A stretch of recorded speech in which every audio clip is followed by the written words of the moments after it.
on WTOP-10 Nightly News. Ozfest is tomorrow, what there is to do and what to expect throughout the day. And a pottery sale is scheduled for tomorrow, where to go to browse and purchase pots. Plus, Oswego Mayor Billy Barlow is planning Oswego's annual 2-week code enforcement sweep, what you should know. WTOP-10 Nightly News starts now.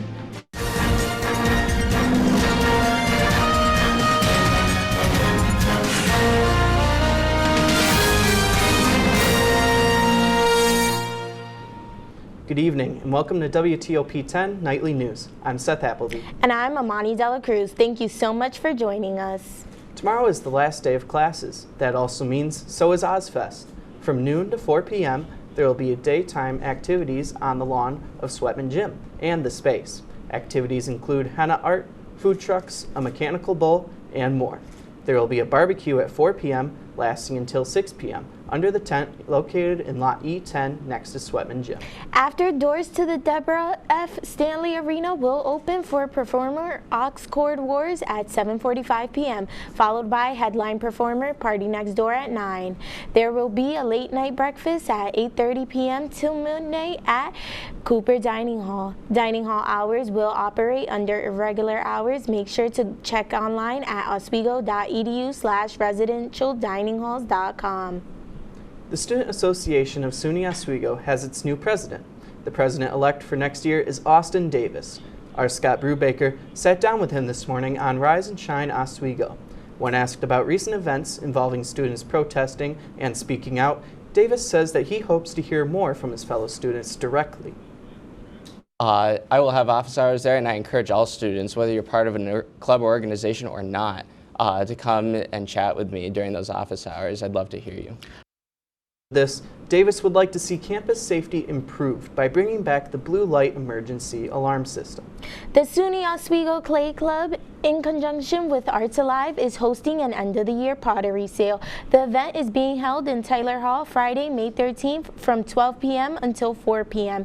The items being sold include wall decorations, mugs, bowls, and other crafts. Oswego Ceramics describes the event as the perfect place to get last-minute handmade gifts for Mother's Day. The Spring Semester BFA Series exhibition is a celebration of graphic design and studio art students that students anticipate and prepare for throughout their college years. Continuing the high standard expected of Oswego graduates, each student presents a selection of their work as part of their degree requirement. You can go to the Tyler Hall Art Gallery to see the work with hours from 11 a.m. to 3 p.m., starting tomorrow and ending May 12th. The gallery is closed on Mondays. And the Rice Creek Field Station is holding several different events this weekend to try and help students blow off some steam in nature. Our reporter Riley Jones has the story. For students feeling the pressure of finals week, the Rice Creek Field Station has many resources for students to embrace the outdoors. Earlier today, the station held free kayaking and canoeing for all SUNY Oswego students, along with arts and crafts, as well as free snacks. Rice Creek is a great spot to come out anytime, really. Anytime you're a little stressed about classes or schoolwork you gotta do, and hike the trails, enjoy some time near the pond. The station will also be holding a Feathered Friends Festival this Saturday to help utilize a grant that the station recently received to create a banding station. A banding station allows researchers to put a tag on birds that are rescued in order to help keep track of them. The creator of the Feathered Friends Festival, Aidan Owen, was looking forward to holding the event and spoke a little bit about what visitors have to look forward to. We have a bunch of activities for all ages, so like there's arts and crafts, there's going to be some passive walk-around activities. We have a wildlife rehabilitator who's going to come and actually bring some live birds of prey with her to kind of demonstrate the work she does. We have Dr. Baldessari. He'll be setting up some nets and capturing some birds and going to be maybe doing some banding. Any students interested in attending the festival are welcome to stop by the Rice Creek Field Station from 11 a.m. to 3 p.m. on Saturday. Or, if you're less of an early bird and more of a night owl, the station is open from 8:30 to 9:30 for the Nighttime Owl Prowl. Students and community members can walk the trails after sunset, learning about nocturnal birds while looking for some as well. For WTOP-10, I'm Riley Jones. The Feathered Friends Festival is part of Oswego's Junior Naturalist program and is free to all who wish to go. Children under 17 must be accompanied by an adult. Mayor Billy Barlow is planning Oswego's annual code enforcement sweep. During the sweep from May 8th until May 22nd, Oswego police will be patrolling the city to prevent trash and furniture from accumulating outside of rental properties. Barlow says that the annual enforcement sweep informs both landlords and tenants of rules and expectations when it comes to the appearance and behavior of a rental property in Oswego. To anonymously report a code enforcement or property maintenance violation, call or text Oswego Code Enforcement at 315-415-1542. New York State will be increasing its minimum wage. Due to a policy included on the New York State budget passed earlier this week, minimum wage in New York City, as well as Westchester, Suffolk, and Nassau counties, will be going up to $16. All other areas in the state will be increasing to $15. This increase is set to take place on January 1st, 2024. More than 20 drive-ins across upstate New York are now open for the 2023 season. Oswego's closest drive-in is Midway Drive-In in Fulton. It is about 15 minutes from campus and will reopen tomorrow for the season. They will kick off its 75th summer with the St. Marble double feature this weekend, including an open captioning show on Sunday. Aurora Fitzgerald is here in the studio with a quick look at the weather. Aurora, can we expect sunny skies for Ozfest tomorrow? Yep, we definitely will be getting those sunny skies. However, it is May 4th, so whoever Star Wars fans out there, May the 4th be with you. I really hope you enjoy the day. And coming up, I will have the high ground for your forecast. Thanks, Aurora. Coming up, we will have more details on a fire earlier this morning in Chicago's South Shore neighborhood. Plus, more details on why students walked out of a high school in Kentucky yesterday morning.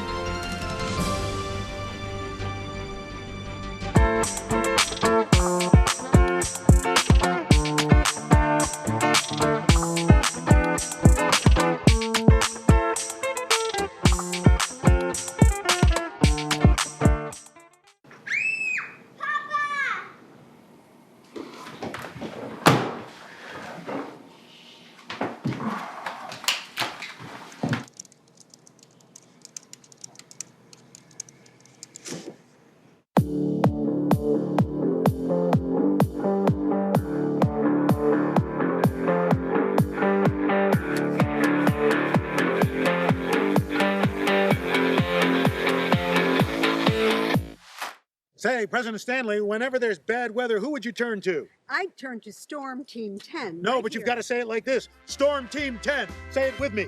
Storm Team 10. What's going on? Yeah, dude, we go on at like 11:30. It's like No. What do you mean no? It's 10:30. 10:30. Yeah, it's 10:30. What do you mean it's 10:30? Hey, don't touch that. That's my ladder. Hey, man. Whoa. You know this book was already discounted 10%? Wow. Wow. Get a close-up of that one. Matthew, Look at that. Can we go back inside? I want to sleep in the studio again.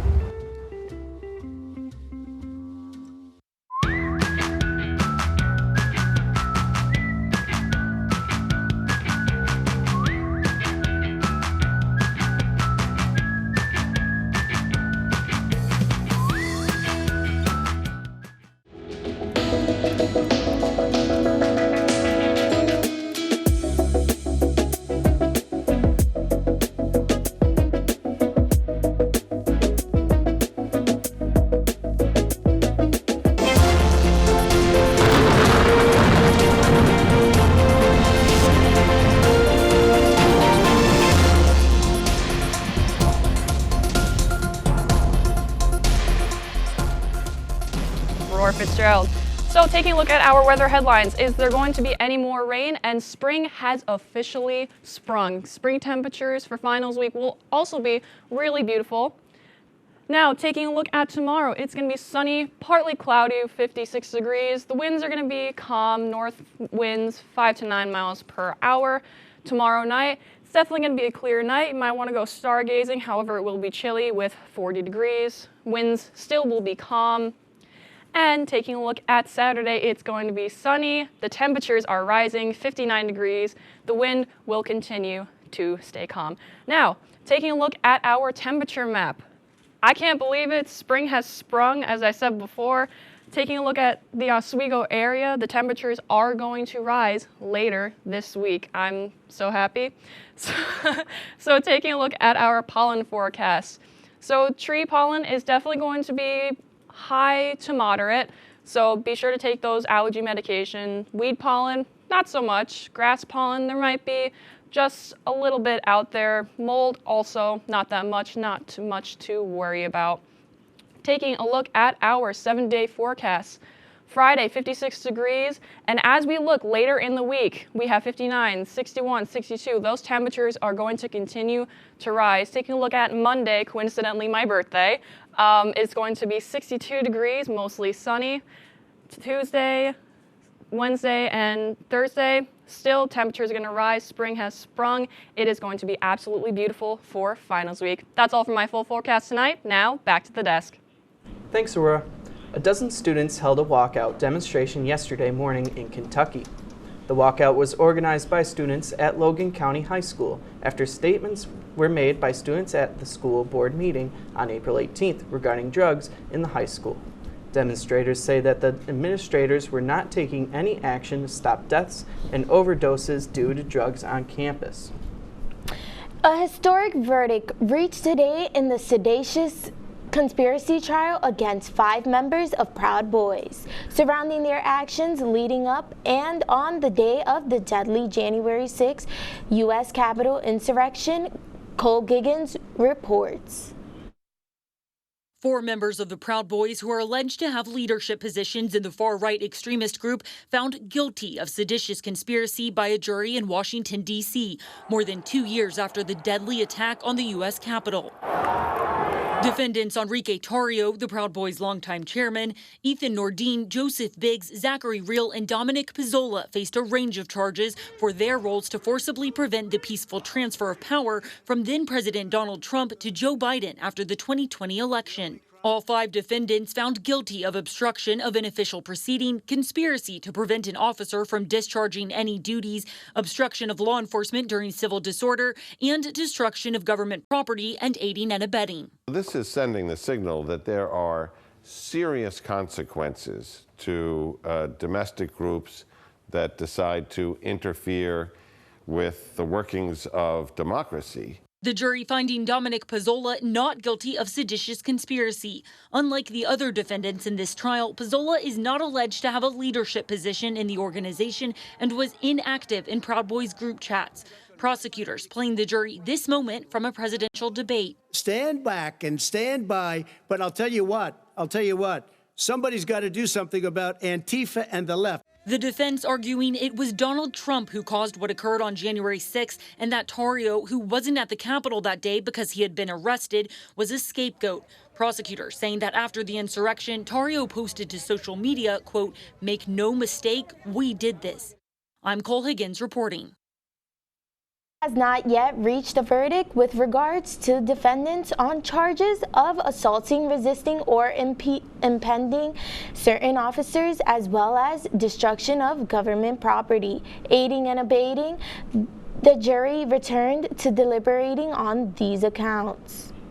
Almost 150 firefighters responded to a 17-floor high-rise apartment fire on Thursday morning in Chicago's South Shore neighborhood. Investigators are looking into what caused the fire, which left visible exterior damage from the 10th floor all the way to the roof. The fire was put out in about half an hour, and although no one was injured, this is already Chicago's 3rd high-rise fire this year. 8 people have died after a fire in the city of Brno in the Czech Republic. After a large fire broke out this morning, according to police, 6 men and 2 women were killed in the fire. It engulfed several mobile cabins near a residential complex in Brno. It is the 2nd largest city in Czech Republic. According to police, their initial investigation says that people were trapped in their cabins, unable to escape due to heavy smoke.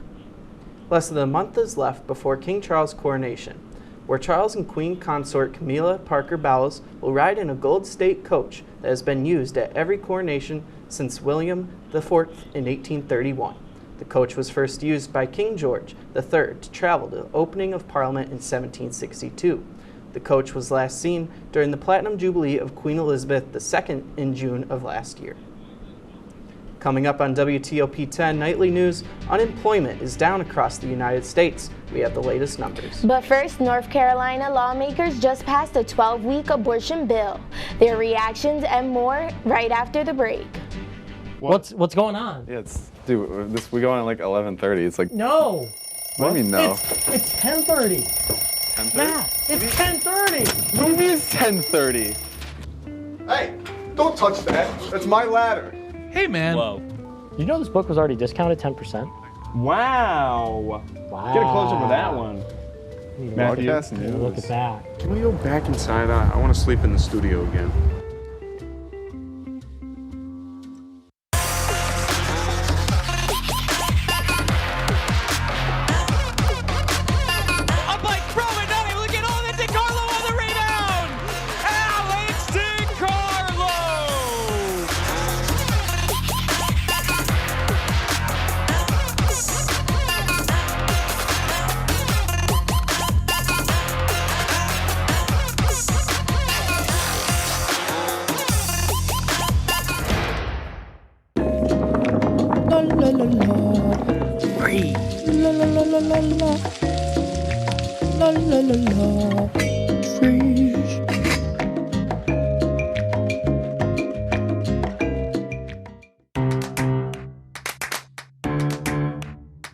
We'll deep dive into our feelings in our Real Talk segment. Stay tuned because it's about to get real.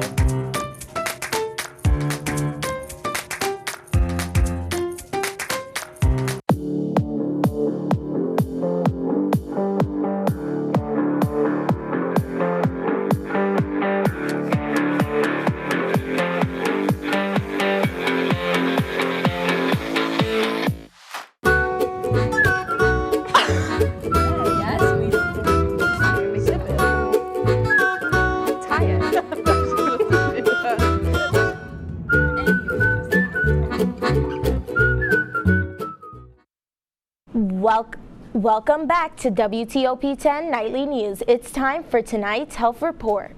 A Detroit public school is mourning the loss of a kindergartner who had flu-like symptoms, died last week.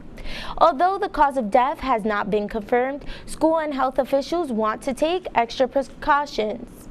The school will remain closed until Monday and is being deep cleaned after an unusually high rate of flu-like symptoms. Officials are asking parents and caregivers to monitor children between the ages of 4 to 7 for symptoms like fever and headache.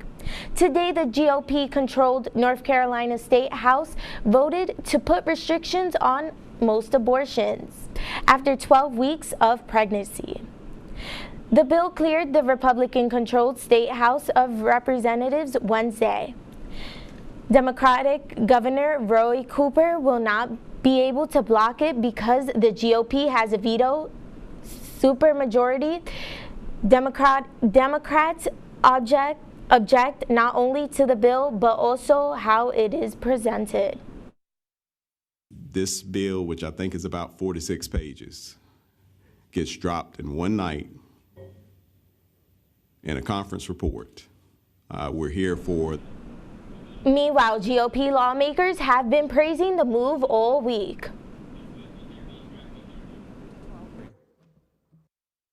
The bill that has been developed is a common sense, reasonable approach to restricting second and third trimester abortions and addressing maternal and infant care. After the reversal of Roe, determining abortion restrictions was left to the states, as it frankly always should have been. We do not take this responsibility lightly.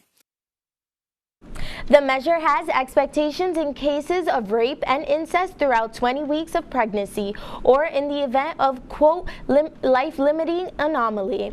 Quote, through 24 weeks, it also lets healthcare providers refuse to participate in medical procedures leading to abortion on moral, ethical, or religious grounds. That's all for your health report. Now let's send it back to Seth for your consumer update. Thanks, Amani. the number of people filing initial unemployment claims is up. There are 242,000 first-time claims last week. That's up 13,000 from the week before. That's more than economists were expecting. Weekly unemployment numbers have been trending up the past few months, and this is a sign that the U.S. labor market is softening. Meanwhile, a new Gallup poll is showing nearly half of Americans say they are concerned about the money they have in financial institutions. 19% say they are very worried, and 29% say they are moderately worried. These findings are similar to those in 2008 when Gallup last surveyed this question during the global financial crisis. Despite a string of bank failures in recent weeks, U.S. officials say the industry overall remains strong. And in sports, SUNYAC play is coming to a close. Matthew Sheremeta has more. Matthew, how do the Lakers look going into the playoffs?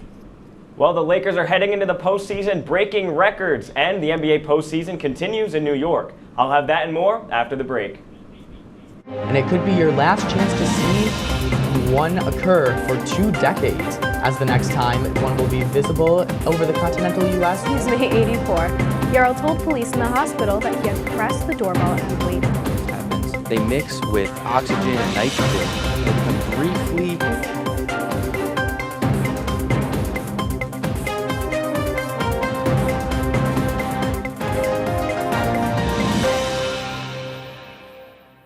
What's going on? Yeah, we go on at like 11:30. It's like No. What do you mean no? It's 10:30. 10:30? Matt, it's 10:30. What do you mean it's 10:30? Hey, don't touch that. That's my ladder.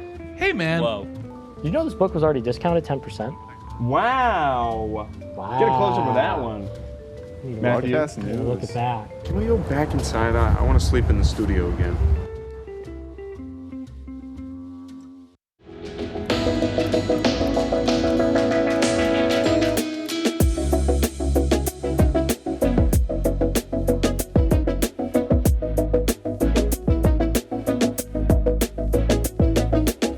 When I was in foster care, I never knew when I would have to move. So I always had my suitcase ready to go. Then one day, I was adopted. My new parents opened their hearts and home to me. My parents cook my favorite breakfast for me every morning. My parents take me on trips I never thought I would go on. They gave me a home and an even better reason to use that suitcase. My parents aren't perfect, but they're perfect for me.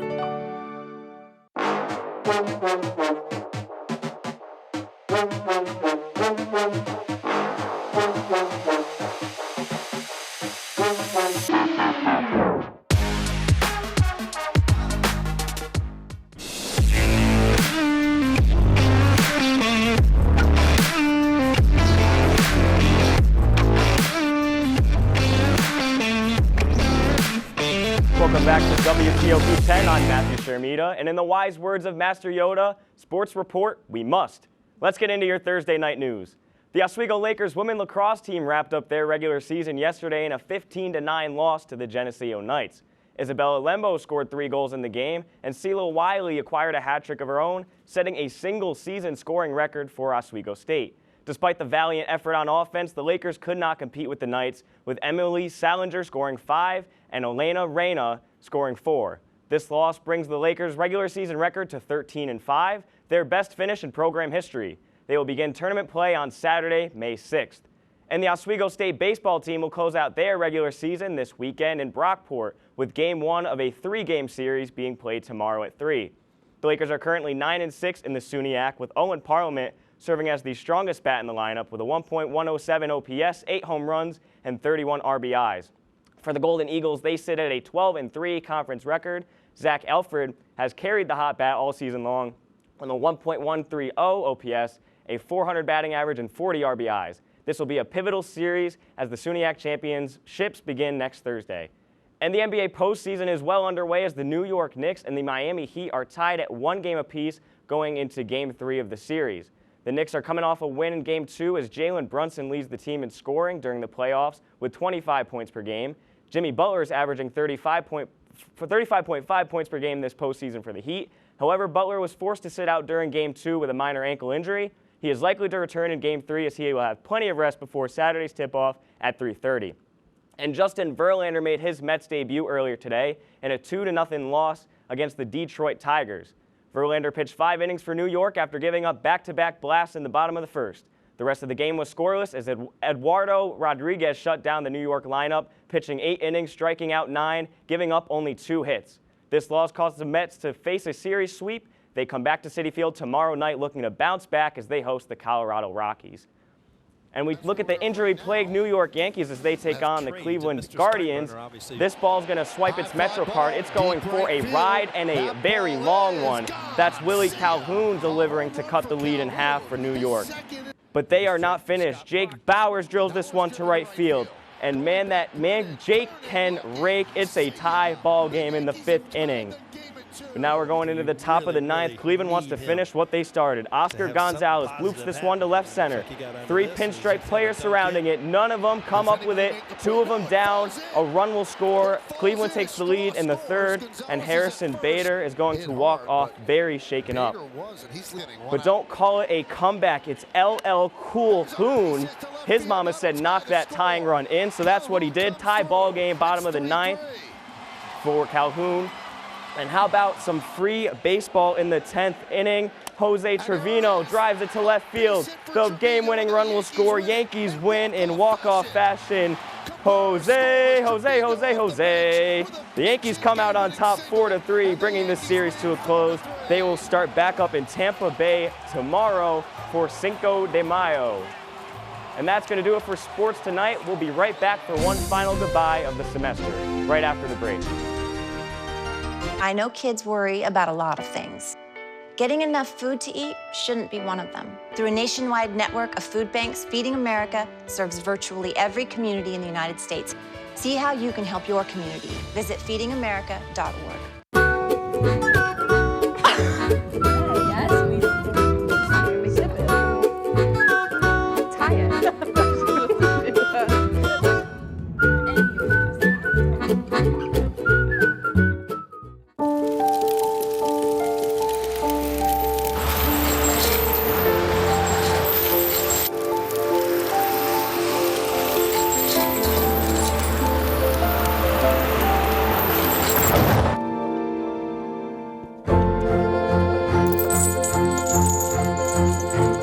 Did you know dragging chains can spark a wildfire? Only you can prevent wildfires.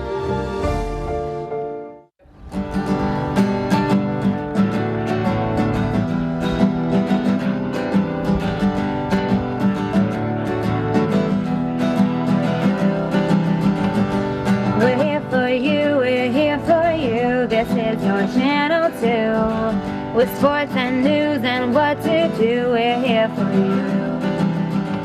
It's your TV, you're watching WTOP.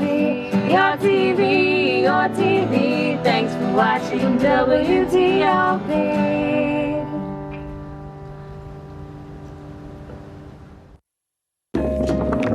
La la la la.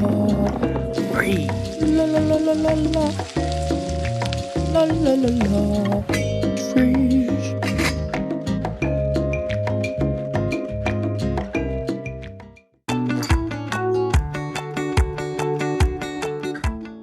Welcome back to WTOP-10 Nightly News. Our final story of the night, it's Star Wars Day. Right now, you're taking a look at the Star Wars theme park down in Disney World. Today is a day for every Jedi, Wookiee, and Ewok to celebrate their love for the timeless franchise. And fun fact, the May the 4th was first used in 1979 when Margaret Thatcher became Prime Minister in the UK. So May the 4th be with you all.